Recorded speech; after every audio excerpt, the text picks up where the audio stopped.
Alors, j'ai décidé de vous faire une petite vidéo sur ce qu'il y a au-dessus de mon canapé. J'en ai déjà fait une ou deux, mais là, je vais vous la faire en détaillé. Ce qu'il y a au-dessus de mon canapé dans ma salle à manger. Donc, sur ma collection de miniatures, j'ai du 1,43, du 1,24, du 1,18, du 1,32, je crois aussi. Enfin, j'ai un peu de tout. Bon, on commence. Alors, en haut, on a quelques Nissan GTR. Tout ça, c'est du 1,43. Nissan GTR, Nissan GTR, Nissan GTR. Et 370Z, je crois. Ouais. En fait, l'idée, c'est que pourquoi j'ai autant de GTR, puis j'en ai d'autres, c'est parce que quand je passe dans un magasin de jouets ou une station-service où elles sont pas chères, je prends tout ce qu'il y a de japonais.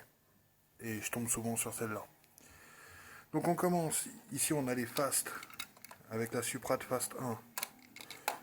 Je les passe pas en détail, parce que ça va être tellement long. La Eclipse du 1. Pareil, que ça soit clair, si j'avais les moyens, je les aurais toutes. La RX-7 du 1 de Dom. La Sky du 2 de Brian. La Evo 7 du 2. On a la Evo 9 du 3. Là, on a une petite R32. R32, à chaque fois, j'ai la 32 GTR. À chaque fois, je suis sur le point de me gourer à dire R33. Une petite NSX. Comme quoi, j'ai rien contre les Honda. Une Lexus LFA édition Nürburgring. Peut-être pour ça qu'elle est pente au rouleau. Une 300ZX. Une RX8. On va arrêter de les sortir, ça sert à rien. Si, c'est pour celles qu'on voit mal. Ici, on a une FD. RX7. Une MX5ANA. Une 323F Astina. Et une 323F BG. On va passer à l'autre étagère des 1,43 et on reviendra sur le centre après. Attendez, je trouve l'équilibre sur mon canapé. Donc là, on a une Impreza. Après, je sais plus elle a combien, ça. Je suis pas un expert en Impreza. Je sais plus si c'est la 11 ou pas. Une Civic, Ferio. Je crois que c'était EJ9, celui-là. Honda Coupé. Je sais plus de quelle année, des années 70, je crois. Il y avait juste marqué Honda Coupé sur le truc. Quand on me l'a donné. Mazda 787B. Et dans le même esprit, j'aimerais bien avoir la Toyota TS050 du Mans de 2018, 2019, 2020. C'est à chaque fois qu'elles ont gagné, quoi. Mazda 323, ça c'est la GTAE. Mazda 323 GTX Monte Carlo. Là, je cadre super mal avec la caméra. Ici, on a une Suzuki. C'est pas la Swift, c'est la. Merde, c'est un nom en 3 lettres. Ah, je sais plus, je vous redirai ça. Je marquerai ça dans le commentaire. Mitsubishi Pajero. Là, on passe à une petite collection que j'aime bien. Evo 2. Alors, c'est marrant, quand je l'ai acheté, elle est marquée Evo 2. Et elle sort comme une Evo 3, je sais plus où. Ce qui est marrant, c'est qu'ici, on a l'Evo 3 aussi. Ici, on a un de mes rêves. Evo 6 Tommy Mäkinen.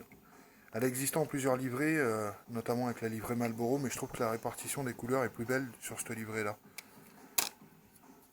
Impreza encore.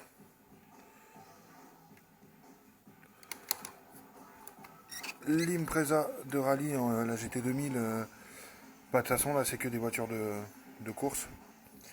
Mais ça c'était sa première livrée normalement. C'est une marque de tabac là, le 555. Encore une Impreza.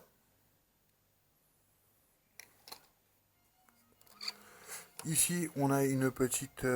c'était quoi déjà ça? Ah oui, la Corolla. Suis-je bête? Corolla de rallye. Ici la Toyota 2000 GT. C'est juste...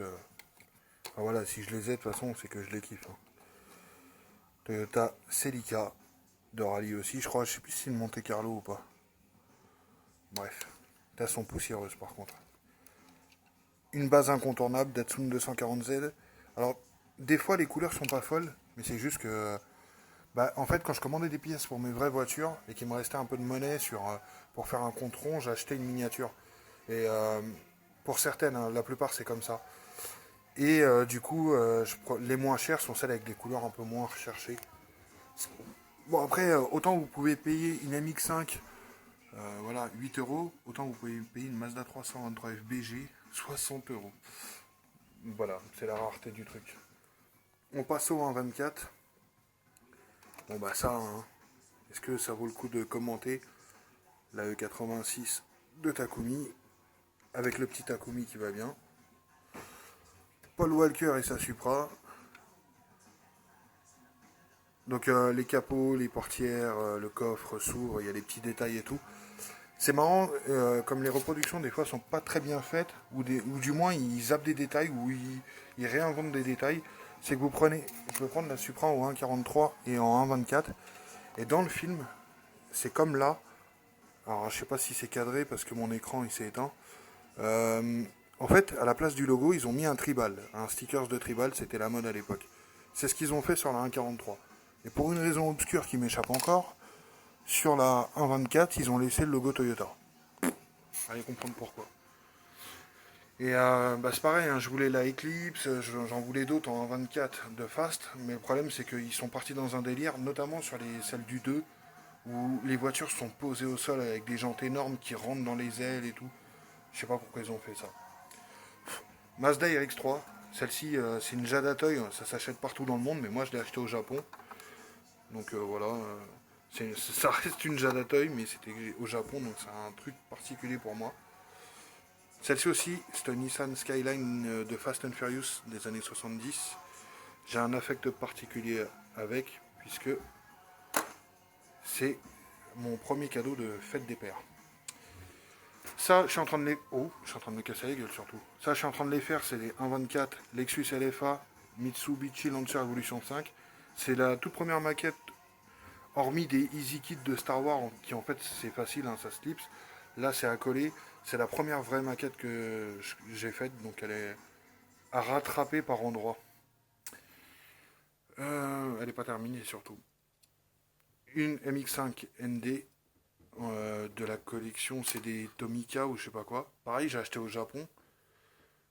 J'étais tout content d'en ramener pour les potes et tout, des voitures comme ça. Et en fait, j'ai un de mes frères qui a regardé sur la boîte et qui me dit, il y a marqué Made in Vietnam. Donc ça veut dire que j'ai acheté au Japon, mais c'est fabriqué au Vietnam en fait. Pourquoi pas. Ça, c'était un cadeau d'anniv d'un pote, d'un ancien pote, on le voit plus. R35 de 2007, celle-là, en 1/18e. Alors, pareil, je kifferais avoir en 1/18e la RX-7 FD, sauf qu'elle sort à entre 300 et 350 euros. Donc, non. Mon Grand Turismo Sport, dedans, il y a une 1.43, c'est une Mercedes, mais comme vous avez pu le voir, je n'ai que de la japonaise. Il est hors de question que je mette autre chose que de la japonaise. Pourtant, elle est pas moche, hein, elle est en version course, elle est jolie. Mais voilà, moi j'étais tout content d'acheter le coffret collector, parce qu'à chaque fois, les coffrets collector, quand ils donnaient des voitures dans les Grands Turismo en miniature, c'était toujours des Skyline, des 350Z ou je sais pas quoi. Et là, mes couilles, une Mercedes, donc elle reste dans la boîte. Puis les Grands Turismo 5 et 6 que j'ai trouvé en brocante là récemment, que j'ai payé respectivement 2 et 2 euros, je crois, ou même pas. 1 euro et 2 euros, je crois. Et ça, c'est la version collector avec ta mère, toi. Avec le bouquin Apex. Je le sortirai pas parce que là, j'ai qu'une main, mais il est juste clean, il est juste nickel et les deux CD sont en parfait état. J'ai plus la Play 3, mais c'est pour l'objet.